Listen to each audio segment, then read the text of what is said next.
They're two happy women bringing you inspiring stories, politics, pop culture, and lifestyle hacks, all with an eye to making our communities and our country a better place to live. It's the Happy Women Podcast with your hosts, Jen Horn and Katie Gorka. A big change in Zelensky's tone after an explosive meeting at the White House last Friday. Welcome to another episode of the Happy Women Podcast. I'm Jennifer Horn. And I'm Katie Gorka. And joining us today with all of the hot intel from our friends across the pond, Kurt Zindulka is here. He is a writer for Breitbart. He is the deputy editor for Breitbart London. You can give him a follow at Kurt Zindulka on X. And Kurt, thanks so much for spending some time with us today. Thanks so much for having me. It's an honor.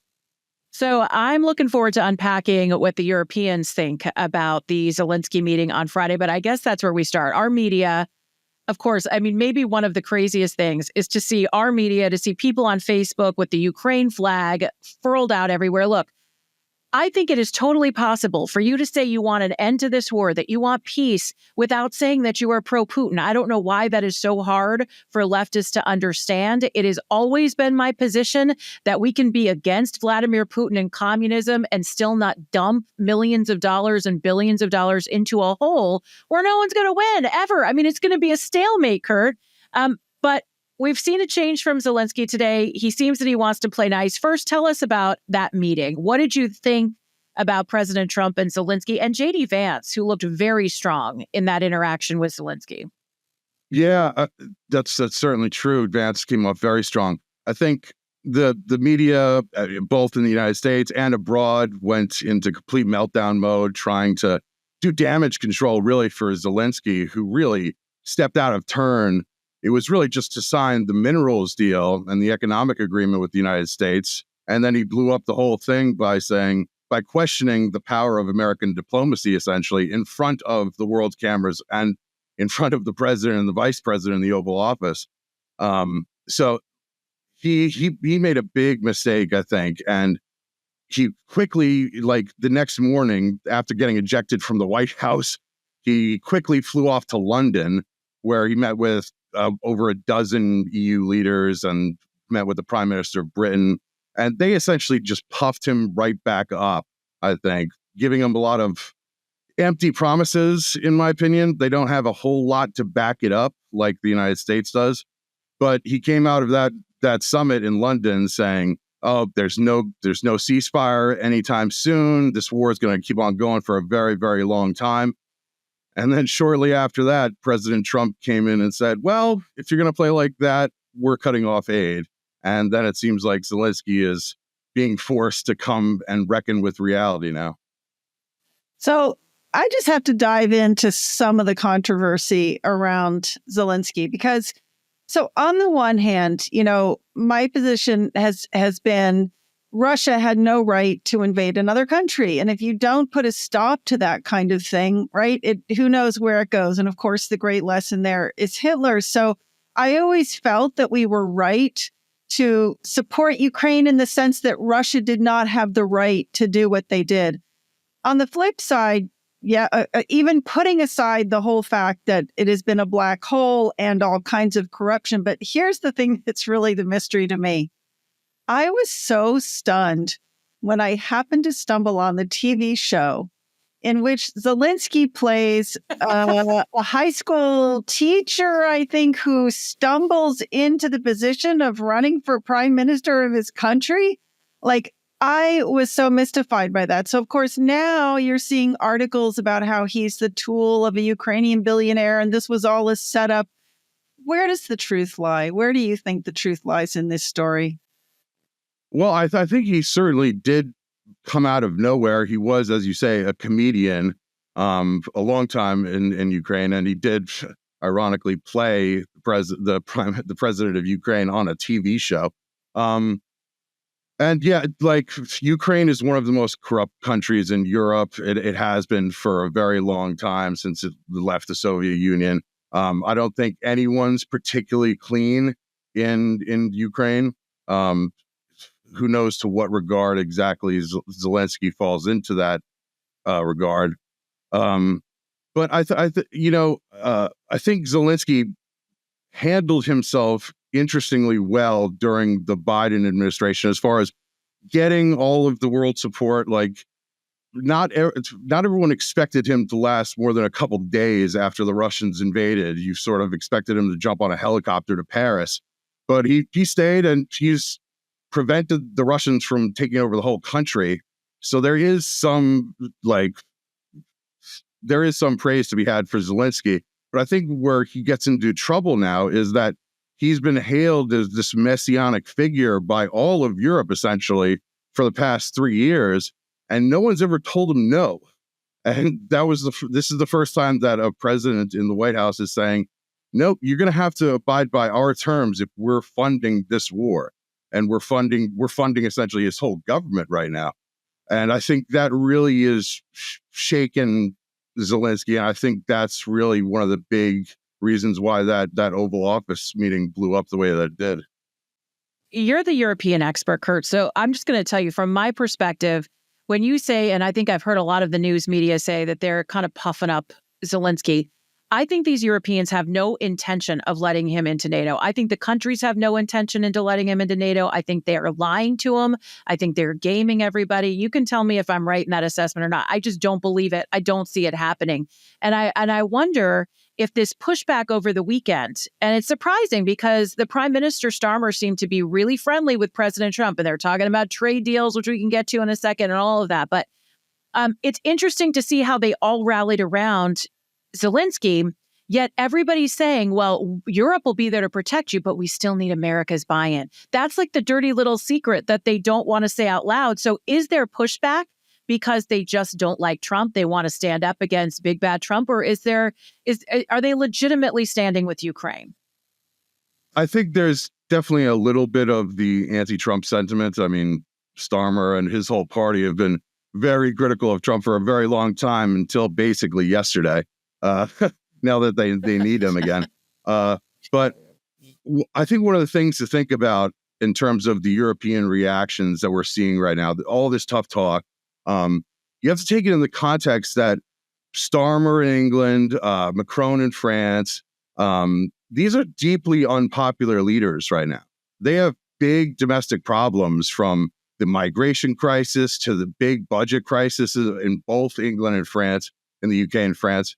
And this is a very good way to build themselves up in front of their own people. So I don't even know if this is as much an international message as it is basically trying to boost their profile at home, looking tough abroad, sort of cosplaying as Winston Churchill, while really they don't have anything at stake. They're not, as you say, putting any troops on the ground without the backing of the United States. So they really don't have that much to lose, but they get to look great in front of all the cameras. And, dunking on Trump is always a good way to get the media on your side again as well, right? So I want to shift the conversation a little bit. Kurt, are you sitting in London right now? No, I'm in the United States right now, actually. Oh, you are? Okay. But you follow what's happening in the UK. Yeah. Okay, so I'm just curious, what's the state of the conservative movement over there right now? Because, one of the things that happened during the inauguration weekend, I got to spend time with a bunch of the British conservatives, French conservatives, some of the others. I know everybody's looking at the United States with hope. Everybody was so encouraged by Trump's election. What are you seeing? Do you feel like, are they growing in strength? Is there hope for them? Because we know that Starmer he's pretty much a socialist. Very much so. Yeah, I mean, he's admitted to being a socialist. Yeah, that's exactly what I was going at. Not so much the Conservative Party in the UK, which is they're basically Bill Clinton Democrats, essentially.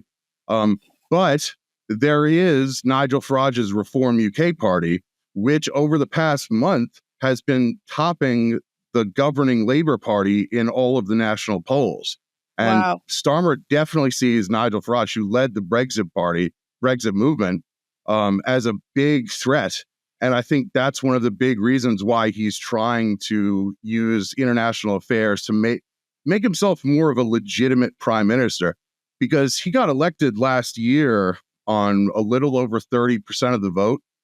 Yeah, that's just the way their parliamentary system works. So he's governing with a big majority in the parliament, but he really doesn't have that much popular support. And really, it was more of a collapse of the conservatives, the old school conservative party, which failed to control migration, that let him in the door anyway. So, yeah, I think there's definitely a possibility that we could see sort of a populist movement take hold in Britain. The same thing is going on in France right now. Like Macron has a couple more years left on his mandate. And right now, Marine Le Pen and the National Rally are currently polling as at the top of the choices for the next president of France. So I think it might take a couple years. That's just the way the systems are working out right now. But I definitely think that this sort of Trumpian style politics is slowly moving through Europe for sure. I love to hear that. Now, this is maybe off topic, but do you think there's going to be U.S. funding for a museum of fallen heroes with Dr. Fauci and Vladimir Zelensky sitting in the hallway? Maybe. Just teasing. Yeah, maybe, but I do think we could put it in Paris. We'll have both flee to or something. But I do think, sadly, that because not even sadly, and he deserves it in some respects. I just don't know that everybody needs to be propped up as Zelensky was, but I really believe that what you're seeing in Europe is that they're trying to piggyback some popularity that Zelensky has as that fighter, as you're talking about, trying to save themselves and to try to provide a distraction because they are in that political trouble that you described. Do you think ultimately the United Kingdom has been talking about doing boots on the ground in Ukraine? Again, they say U.S. has to have backing there, but is that really something that they're considering? And for what reason? Is that a distraction? I mean, what would be the reason that they would do that? Well, there's a lot of interesting things going on. I think in the aftermath, if there is a peace agreement, there's going to be a lot of money going around in Ukraine. There's recently been a study from the EU and I think the United Nations and the Ukrainian government that said the cost of rebuilding Ukraine is going to be about $500 billion. So there's a lot of contracts to go around there. And if a country like the UK, which interestingly did just sign a 100-year deal on security and economics and possibly minerals too, if they could have some troops on the ground there, then they might be able to finagle their way into some of these contracts post a peace deal. So there is definitely some economic factors going in there. The problem Can is I ask a real quick question? I hate to interrupt you, but just a quick question on that. Do they even have the ability to sign that deal with the UK if they're promising the United States 50% of basically the profits from minerals that are going on in their country? Did they overextend themselves with the mineral deal with the UK? Well, it's more of it's not it's sort of a broad general agreement. Really, it's not. There are very fine points on it because there can't be with the country at war right now. But there's tons of resources in Ukraine. Like they have very big natural gas reserves, and the UK is in a perennial energy crisis because they went full on Green New Deal, and that hasn't really worked out. And there's coal, there's nickel, there's titanium, there's uranium, and then there's just the general thing of rebuilding the country, which is going to be worth a lot of money, like I said. But I think one of the big problems for Starmer and Macron, because they're trying to lead this effort, they're trying to say, we can come up with a deal and we'll present it to Trump on behalf of the Ukrainians, which they basically did after the Munich Security Conference when they got told, hey, you're not going to be at the table. They basically tried to use the blow up last week in the Oval Office to sort of shoehorn their way back into the table. But the problem for them is that they don't really have the military power to be able to do this alone. For example, the United Kingdom only has around like 73,000 active troops. It's the lowest since the Napoleonic era. Wow. They really, and if you have a rotation of a constant force there, there's not a whole lot of force that the UK could really bring. And they haven't been able to convince other European powers to join on. Specifically Poland, which has the largest army in the EU, Germany, another big player, and Italy. they're all saying, we're not really interested in doing this. I'm curious, what's your take on how the recent German election is impacting this equation? I thought it was so interesting that the conservatives, the true conservatives, did very, very well, but the sort of center right won a slight majority, but they don't want to partner with the conservatives. They want to partner with the social democrats, which I don't understand at all. Yeah, that's right. German politics is certainly very complicated. They're still living in the shadow of the Second World War, and the true conservatives, as you say, the populist right, the Alternative for Germany, the like hardline anti-immigration party, they're basically cast as far right extremists and the heir to the Nazis. So the squishy center right party has completely ruled out working with them in favor of working with the Social Democrats, as you say, who got kicked out very brutally in last month's election.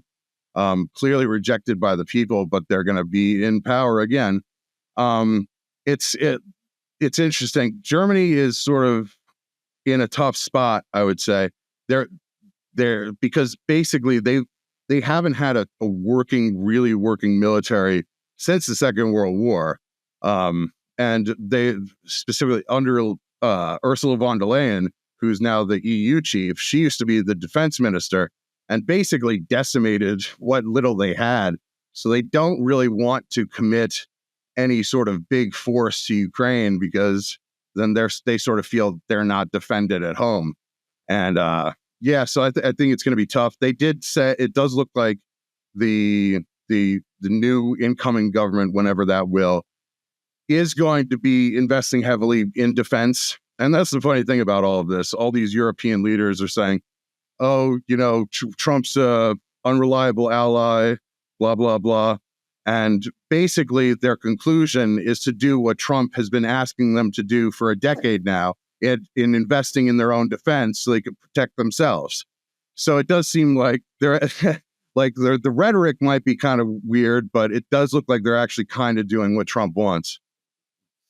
As we are broadcasting today, or as we're recording today, the state, it's not the State of the Union. It's the mini State of the Union. It might as well be. I know they're saying they can't call it the State of the Union because Trump's only been in office 7 weeks, but I'm going to tell you he did more than most presidents have done an entire term in those 7 weeks. But he's addressing Congress tonight. There is a rumor going around as we record today, Kurt, that there could be a mineral deal in place before President Trump even takes to the podium. I got to get your thoughts on that.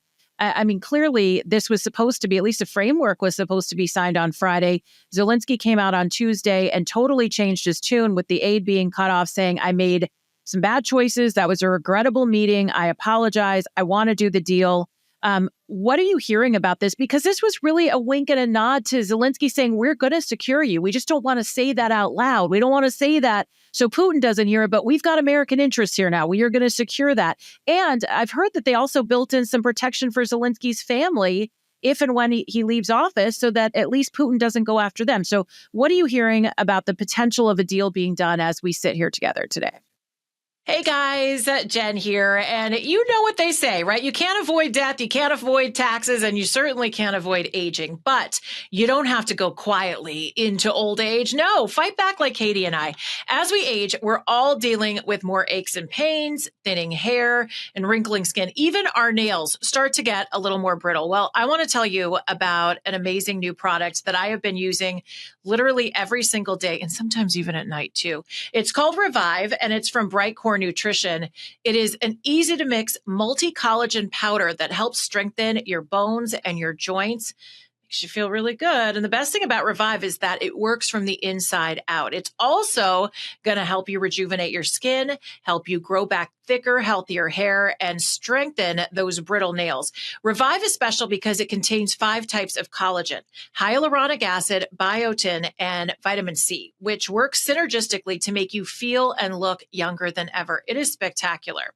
It's all natural, non-GMO, and 100% made in the USA, which we absolutely love here on the podcast. Now, today, exclusive for our Happy Women family, you can get 25% off with the code Happy Women by going to mybrightcore.com. That's mybrightcore.com/happy women. mybrightcore.com/happy women. You'll save 25% with that code. Or you can call Brightcore for up to 50% off and free shipping. Give them a call right now at 888-927-5980, and their educated staff's going to make sure that Revive is right for you. 888-927-5980. That's 888-927-5980, or go online, get that 25% off with the code Happy Women at mybrightcore.com/happy women. Well, the Ukrainians are certainly signaling that they're ready to sign the deal. They've actually been saying that since the Oval Office dust up, but it's really all about Zelensky showing contrition, and that, like in his statement earlier today, he said he's ready to negotiate for peace under Donald Trump. And that's a key point, because Trump has to be leading these negotiations with the Russians, and he can't have Zelensky going off on a tangent and blowing it up again if they actually get to the table with the Russians. And I do think this mineral rights deal, if it goes through, will provide just as good protection for the Ukrainians as sending, a couple battalions of French and English soldiers. If the Russians know that we have American interests in the ground, they're going to be very hesitant to blow that up. And it's also an interesting thing, because it's actually countering China, which is one of the biggest going around the world, grabbing up mineral rights everywhere. And they were actually very interested in the Ukraine for that reason before the war kicked off. So this is sort of countering China, giving some security to the Ukrainians, and hopefully it's something that's acceptable to Moscow. But I think one more point, it's interesting. I'm reminded back in the early days of the first Trump presidency, when he was dealing with North Korea. There was a few months there where it got pretty heated with the rhetoric. Trump calling him Rocket Man, Little Rocket Man. Oh, I've got a bigger bomb than you do. And everyone was like, oh my God, the world is going to collapse. We're all going to die. And then it actually ended up pretty good. They hugged. I think this little dust up with Zelensky, I think, might be a little bit of a repeat of that. Some heated rhetoric, but to get everybody on the right level for negotiations. So JD Vance told Sean Hannity that he thinks Trump is going to be Trump tonight at the speech. He's going to be, there'll be some fun, some playfulness, but I think there's going to be a lot of seriousness too. I do think the issue of the trans athletes is going to be big, because Trump made such a big issue of it a few days ago, signing with all the women around him to protect girls in girls' sports. And now 45 Democratic senators have voted to allow men in women's sports.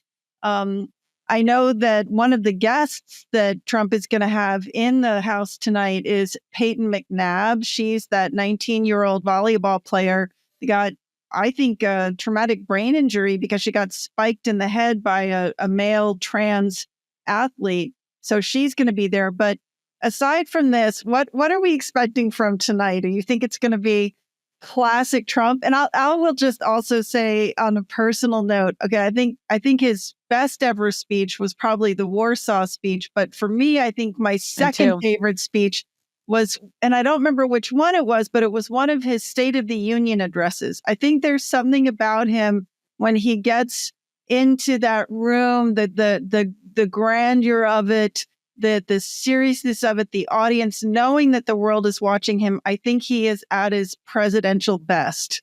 What do you expect from tonight? Well, yeah, I certainly expect that as well. I think one of the things that he's probably going to highlight is immigration and the recent success that they've had at driving down the numbers at the southern border. And interestingly, I think it was yesterday on Truth Social, he wrote that we should be spending less time worrying about Putin and more time worrying about the migrants, so that we don't become like Europe. And I think maybe Europe as a punchline might be an effective tool tonight in terms of that their migration problems, which they have many, and also their tough talk but little action on Ukraine. I do want to talk to you about that because that is a huge issue that Europe is dealing with. Just like we've dealt with it here. Biden left the border open for 4 years. President Trump is going to be looking for more money to try to enforce the border, or at least weed out the people who are already here. Talk about that and what Europe is facing, where those hotspots are. I mean, Germany's been hit with several terror attacks. We know France is completely always a target as well. And is there pressure from the citizens of Europe on the elected officials when they see that Trump gets in office and can clean it up literally in about 6 weeks? Yeah, I think this is going to be it's every month that goes by with more reductions in the migrant crisis in the United States is going to put more pressure on the European Union.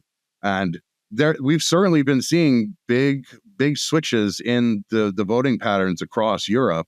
Last year with the EU parliamentary elections, there were big gains for anti-mass migration populist parties.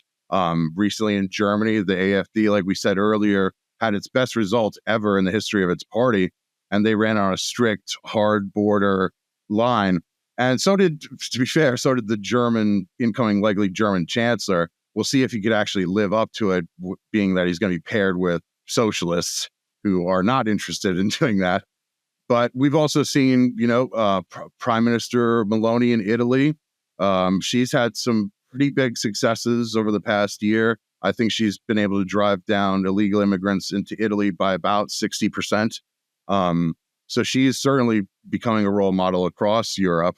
One of the interesting things there is she signed an agreement with Albania, which isn't in the EU, to send illegal boat migrants to detention centers in Albania rather than just letting them loose in the country after they come across the Mediterranean. But one of the problems is that you still have these entrenched bureaucracies embedded in the European Union, specifically the European Court of Justice, which is trying to block this whole scheme on grounds that you can't send these illegals back to their home countries if they're not safe enough. And one of the criteria was if they had the death penalty. So theoretically, if an illegal migrant from the United States came to Italy, they might not be able to be sent back because America wouldn't be considered safe enough. So there's still a lot of institutional problems going on there. I don't particularly see them being able to turn it around anytime soon. But like Ukraine, every couple months, they'll do a tough talk and nothing much will happen. So one of the factors that's been so important in the United States, both in terms of helping Donald Trump get elected, but also just waking people up to what's been going on, has been the conservative media. The conservative media has gotten so strong in this country, and I would put Breitbart right up there at the top. I mean, Breitbart has been an incredible force in this country, but, podcasts, radio shows. Oh, and on that note, I have to give a shout out to Vince Colonnese. It's just been announced that he's getting Dan Bongino's seat. Oh, wow. Yeah, he's going to be. So Vince is a great guy. He's been so good here in Northern Virginia, in the Washington, D.C. area. He's had the afternoon conservative talk show, and now he's getting Dan's show, which is super exciting. I'm so happy for him. And I think people are going to really like him. So that was a great choice. But what I wanted to ask you is, we know that conservative media has become huge in this country, very effective. Do you see the same thing in the UK and in Europe? We've seen a little bit in the UK with GB News recently. That's sort of like a little bit of a Fox alternative there. But broadly speaking, really not. The European media is through and through establishment, and I don't see that changing anytime soon. The one area that we've seen a change really is with Elon Musk and X, because that has opened up a lot of platforms for different people to reach audiences in Europe. I mean, Musk had a personal interview with the leader of the German AfD party ahead of the elections. And this is causing big backlash, of course, in Europe. They're trying to shut down X essentially. Like we've had the Eurocrats say that threaten to censor or heavily fine X over Elon Musk talking to Donald Trump even before the presidential election. So I think they see that as a big threat.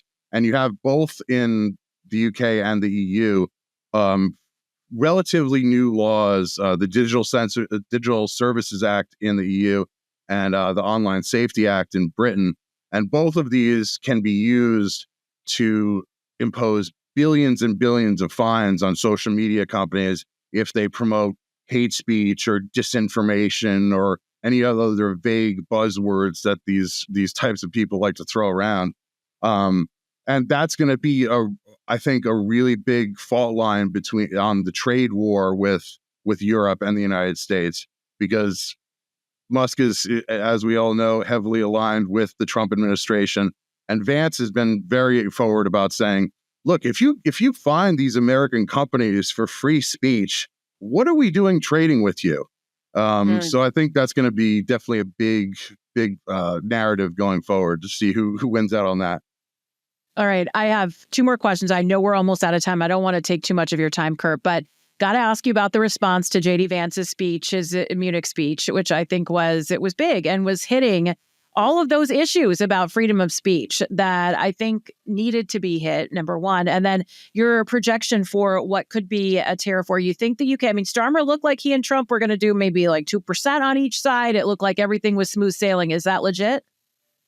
I think the UK has a much better chance of signing a decent deal with the United States. Trump has always been a big Brexit supporter. He's always been very much anti-EU because it's a globalist institution that really strips sovereignty away from the individual member states. So I think if Starmer can keep on playing nice with Trump, there's a good deal of him getting a deal just to show up the EU, essentially, I think. But there are these fault lines, like I was saying, like this is going to be, if the government of the United Kingdom tries to impose billions of fines on Facebook, Apple, they're trying to break encryption, Apple iPhone encryptions to give to the British intelligence agencies. If they try to go through with all this stuff, that could really blow up a trade deal.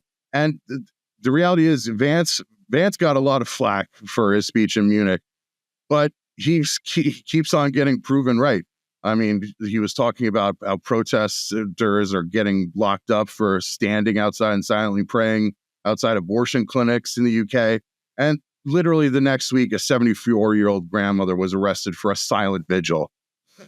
And it's really worrying. I spent a few years in the UK, and the state of there is no free speech. Starmer claimed it in the Oval Office, but it's a very funny definition of free speech. They do not have Second Amendment protections. There's no written constitution in the UK, so there's no actual legal precedent. So they can just keep on adding these new layers of interesting censorship laws, and it's getting bad.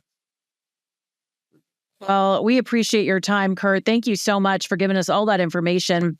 Really great to understand.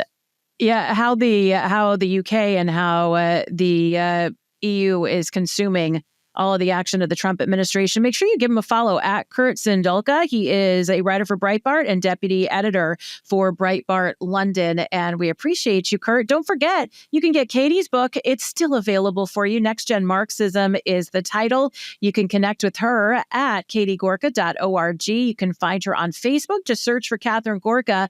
And always on X as well, at Gorka Katie. You can find me on social media. I'm there too. Jennifer Horn Radio on Facebook and Instagram, Jennifer Horn on X and on Truth.